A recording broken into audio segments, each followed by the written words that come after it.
আসসালামু আলাইকুম রহমতুল্লাহি ওবারাকাতু। সবাই কেমন আছেন ইউটিউববাসী? আমি সজীব, ফ্রান্সের প্যারিস থেকে। আপনারা ইতিমধ্যে জেনে গিয়েছেন যে পুরো বিশ্বে এটা নিয়ে মাতামাতি হচ্ছে, কথাবার্তা হচ্ছে যে ভারত যে উগ্র যে রাষ্ট্রটি আছে, যে সন্ত্রাসী রাষ্ট্র, সেখানে যে তারা মশালা অথবা মশলা যে জাতীয় আছে, এটা আসলে কতটা হচ্ছে ঝুঁকিপূর্ণ মানুষের দেহের জন্য।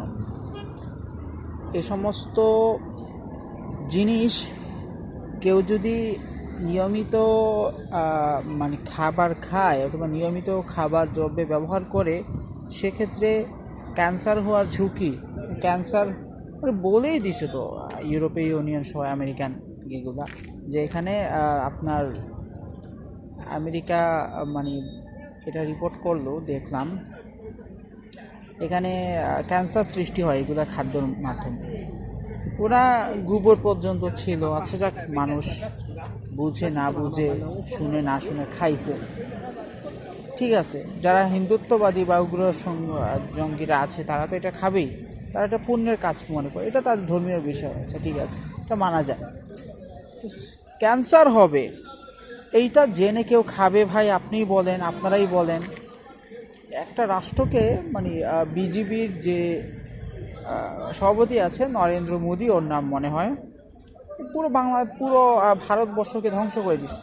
এমনি এই 15 বছর থেকে সে পুরো বাংলাদেশকে যা অবস্থা তাই করছে, বুঝছেন?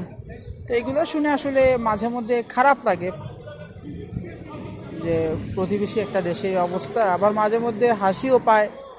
ঠিক আছে, এই উগ্র সংঘাতের মানে জঙ্গিরা, তাদের এরকম হওয়া উচিত, কারণ এরা এতটাই নিকৃষ্ট, বুঝছেন?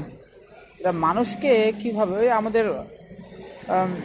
দেখলেন না কয়েকদিন আগে কীভাবে উগ্র হিন্দুত্ববাদী জঙ্গিরা মানুষদেরকে ধরে ধরে হত্যা করলো আমাদের বাংলাদেশে, তো চাঁদপুরে। এতটাই নিকৃষ্ট এরা, খুবই নিকৃষ্ট, বুঝলেন? এরা খুবই নিকৃষ্ট। সাধারণ যারা আছেন হিন্দুরা, আমার ভাই এবং বোনরা, তারা তো ভালো, ঠিক আছে। সাধারণ উগ্রবাদীরা, সাধারণ তারা না, তারা ঠিক আছেন, যারা মনে প্রাণে নিজের দেশকে ভালোবাসেন, নিজের দেশের স্বার্থ দেখেন, সেটা হোক বাংলাদেশের অথবা সেটা হোক ভারতের। কিন্তু যারা নিজের ভালো চাইবেন তার মানে না অন্যর ক্ষতি করে, অন্য দেশের মুসলমানদের উপর নির্যাতিত করে, অন্য দেশের মুসলিমদের উপর আঘাত হয়নি, এরকম না, ঠিক আছে। এটাই বলা ছিল। ভালো থাকবেন সবাই, আল্লাহ হাফিজ।